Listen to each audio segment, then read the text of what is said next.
because it does look really easy to show yourself as a success, but there's a 100%. Lot that comes in before.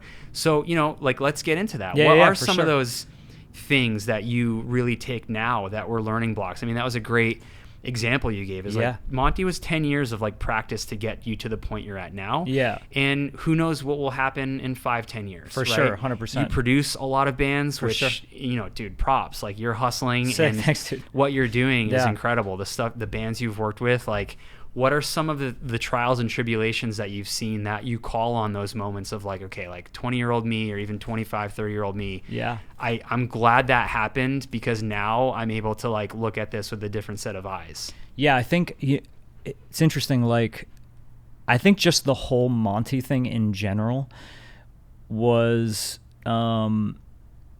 I don't know. It's funny. I was trying to think if I would ever like do anything differently, or like there were certainly things that would have helped us that were out of my control. It was a very democratic band, and which was great. But at the same time, it's like, hey, maybe we should all look similar on stage when we're playing. I got you. And not, I got you. Like things like that. Yeah. Like, I was always into.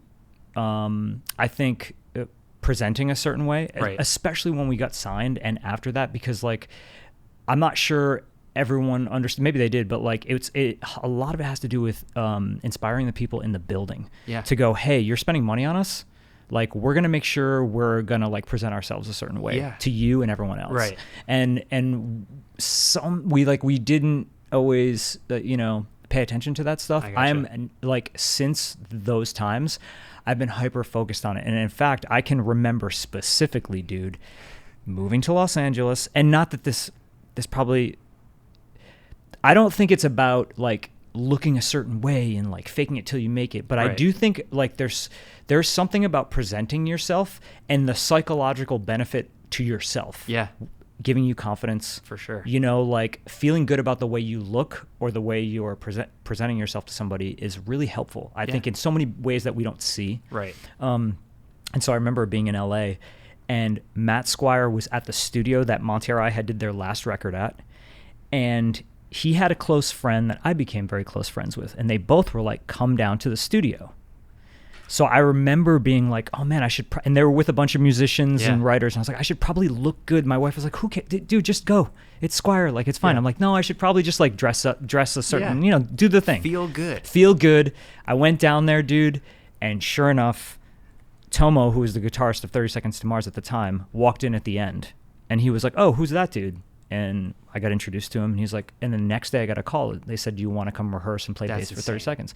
Not that that had anything to do with it, but I'm just saying, like, showing up for sure and being kind of prepared in some kind of way, if somebody can shred, which you can, but they present themselves where it's just like, okay, is that like how they roll? But you presented yourself in a way where you're like, I got my stuff together. I respect myself. I'm respecting the situation I'm walking into. I want to, be respectful. I'm coming into this world. For sure. And they probably noticed that, of course, and was just like, can that dude play? Yeah. Well, he looks cool, and like he can fit the part, because it is. That's the whole. Yeah, it's a performance, whole other part. Man. Yeah, it's music, but it's also like how you look, and obviously, like, I've tapped into that with the drum world of like, I want the drums to add an element to what you're doing and how you're presenting your music in the new album cycle. I don't want you to play a black kit. No. If you want a black kit, cool. Yeah. But it's like, part of the production. If you want the production to be elevated, the people need to be a part of that. And that is a part of it. It's 100%. Not everything, but how you carry yourself, even down to, like you said, like just feeling good. Yeah.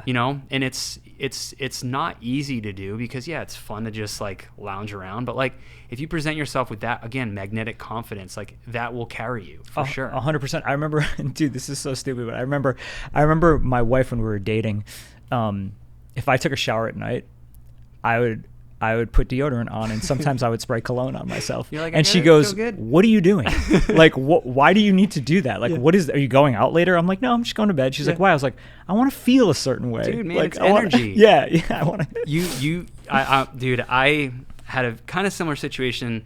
I was in LA once, and I was staying with a friend, and woke up, had some gym shorts on. We just went and got like a loungy breakfast, and I was just chilling. I was in gym shorts and like a long t-shirt, and Trey from Green Day calls me. He's like, come into the studio, bro. Come say what's up. And I'm like, I'm not like ready. Yeah. I'm like, I just woke up. And he's like, no, dude, just come by. He's like, we're at the Hurley studio. We're just chilling. Just come say hey. Dude. And I got wrapped into hanging out at the studio all day and then going to you know that A's restaurant in Newport? Yeah. We went to that restaurant later. And I'm like in gym shorts and like felt like, you know, I felt not the whole time. I'm just like, I shouldn't be here. I already felt like that because it's Trey, you know. But then I was like, I'm not even like presenting how I am. Like people are probably like, who's that dude in gym shorts hanging out what with is Trey? he doing here? Right. But like Trey didn't care, you know, it was nothing. Course. But I know how that feels to be like, I want to be ready. You want to be ready for the call. For sure. 100%. And like if your mind and your energy is there, you're manifesting certain things like that for the universe to go, he's ready, he wants it, and you're putting it out there. For sure. And there's something to be said about that. No, for sure. I remember being in like Boy Scouts and like one of the mottos is always be prepared. Yeah. And I literally say that all the time now because I'm like, always be ready, always be ready. And especially with 30 Seconds to Mars, I have to always be ready for the call because it could come at any moment. And it's like, let's go. We're going to do this. We're going to do that. We're going to. It's like so when you say that, like, keep your chops up. Make sure you're just you're in the mindset and ready to roll. And it is definitely like it's weird because it's the mindset's an interesting thing because it is hard to sometimes like balance it all. Like I take it. Like I like to enjoy everything, but I take this shit so seriously, and people around me are I think a lot of times are like the closest ones to me are like, just chill the fuck out. But like I it's hard for me to do that, dude. Like even like there's been festivals, there's been even our own shows, our own 30-second shows. Like I'm just, if I have guests or something, like it's hard for me to just completely let loose because I'm always thinking about the show and it's show day. I remember even when Monty did the reunion show, dude, this shit's hilarious. Monty did the reunion, Monty or I did a reunion show in 2020, right before the pandemic. January. We hadn't played in 10 years and we're not even a band anymore. And so we're in the dressing rooms getting ready for the show. It's about an hour before and these people start walking in. And in the back of my head, I'm like, motherfucker. I'm like, get the fuck. We're about to go into battle. This is what I tell my wife all the time. Dude. Like, a guy doesn't go into battle, or a person doesn't go into battle and go, oh, maybe I'll just, like, I don't know, play video games or something. No, they get their mind prepared, their body prepared, and they go in there and they destroy. And that's literally how it's so exaggerated, but that's how I look at it. Dude, no, it's a good way. And I told you recently I played drums, like, live for the first time in so long. And I underestimated all of that. And what you just said hit so hard because halfway through even practicing with them, I'm like, I'm out of my league right now. Like to say yes and do this, like, was kind of silly of me, maybe a little bit more on the ego side. I should have not done this because I'm not ready. But you have to get so in that zone mentally. And then obviously the physical aspect of like, you're running around playing an instrument and you got to be on. You have to be laser focused and you have to give yourself that time to mentally prepare. And I get it, dude. I'm always trying to be self-aware and like doing SJC stuff. I'm going to see bands. Like I'll go into the dressing room and later I'm like, I shouldn't have gone in there. I was that guy a couple of times. And like, it was just like later on I'd go and apologize to the band. I'm like, I'm sorry. Like I shouldn't have come and said, hey, it's like, oh, it's all good for sure. Yeah. But you really have to have that zone to get in. And especially in the world that you're in, I can imagine obviously walking in and playing for that band. Like there's already a fundamental base of fans and music and everything, and you're obviously trying to like respect that and like 100%. add the elements that you want to add and like deliver what they need and what they're wanting from you. 100%. When I first started, it was all about executing. It was all about being ready for what was needed. And like it's interesting because again, going back to the Monty R.I. thing, I mean, I played lead guitar and I was the lead singer of Monty R.I. And then going into this, they were like, can you play bass and keys? And I'm like, yeah, sure. Like, and so it was so interesting because I was how can I put this? Maybe I'll avoid that. But I wanted to step into it doing the job justice, and I'm just there I'm hired to be there to play and to look a certain way and do the thing. These guys have a history of, like, first of all, 2 of them are brothers. And then Tomo had been in the band for 15 years at that point. And it's just like, okay, that's like, I need to respect what they're doing, like you said, and I just need to show up and play. And I remember, dude, like, when I got the call, it was like, learn these songs. And because I had never played keyboards before in a band, there was a lot of like side chain bass things going on. And all I was told was your top keyboard's your sample keyboard and the bottom one's your live VST. So I had to And no one told me anything else. So I had to imagine, okay, if there's like a sidechain bass, womp, womp, womp, womp, womp, I'm not going to be playing that on keyboards. I'm just going to be launching the sample on top. Right. So I had to like set up 2 keyboards in my room and like pretend like I knew it, like, dude. And then like I had to go in there with the Ableton guy once I got the job and assign all the right notes to the sample key. It's like a whole thing. So I had to go in preparing what could it be like? What are the variables in this situation? And then luckily when I went into my first rehearsal, I asked if I could stay later than everyone else. So I stayed for 5 hours later. Amazing. No one was in there but me, and I just ran through like every song like 1,000 times. So it's awesome advice too for anybody listening that is wanting to or is at a point in their career where like maybe you're signed or you're getting into a band and filling in for somebody or whatever. Like that mental preparation, it's like being an athlete. Yeah. You really are. Yeah. And you have to visualize. And I've been really lucky to like drum tech for bands and sit behind Cyrus from Newfound Glory and like see from his perspective and like, oh wow, as a drummer, like I'm not going to be, you know, playing for Newfound Glory, but like seeing as a kid, oh, that's how you play that, or that's how you did that. And like putting yourself in that position and just getting all the tools into your toolbox that you know you're going to need. Yep. And then visualizing, what am I not thinking of? For sure. Like watching YouTube videos of like, this is what could happen, or like, that's really important. And like being prepared, I don't think can be understated enough, or we can't talk about that enough almost, where it's like, no, for sure. It's so important. And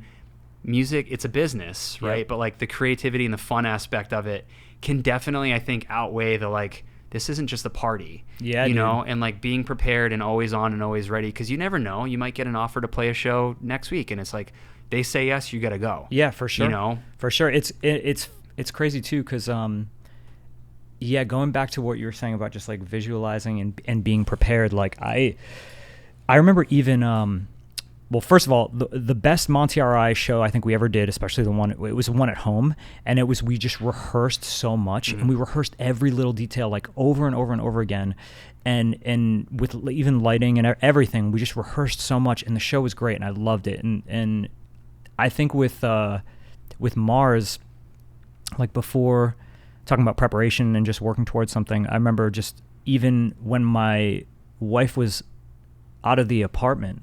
This was like 10 years ago, 12 years ago or whatever, I would practice the songs in front of a mirror. Yeah. And even like, and I was like 20 something this wasn't like when I was 14. This was like when I was, but it was for a different reason. This time it was like, oh, what am I going to look like? Yeah. Playing bass, what is this going to be like? It sounds ridiculous, but it's like putting yourself in the in the zone, and then even dude, this is crazy. Literally, when I get jackets for stage jackets, I have to rehearse with them on. Right, so you know what it feels like. Imagine going on stage the first time and be like, well, that button is scratching my arm and I'm going to bleed. Well, dude, I know this won't work because this bar is too heavy. Yeah. So or we're over here, so it lifts up and it'll hit the bass sometimes if I'm drumming. Like it's stuff like that where you're like, that's so dumb. But like it's just a tiny little thing where it's like just the feel, because the repetition is what is so important. And I think memory development. Muscle memory, dude, and like just hammering it. And then also going, what if X goes wrong? Yep. What if Y goes wrong? And then also go, what happens, you know, if something is different and you start to get nervous, like how are you going to handle that? Exactly. It's like literally I would do exercises for that stuff, you know? Because I'm sure when you're in your room, obviously the adrenaline is different than when you're on stage. And when you're in your room doing that, your mind might wander, like, what am I going to eat for dinner tonight? And then you find yourself like the song is done. Yep. And it's like, what if you did that on stage actually? Right, exactly. If the adrenaline was off or something was just off, you need to be able to call your mind back immediately because there's no room for that.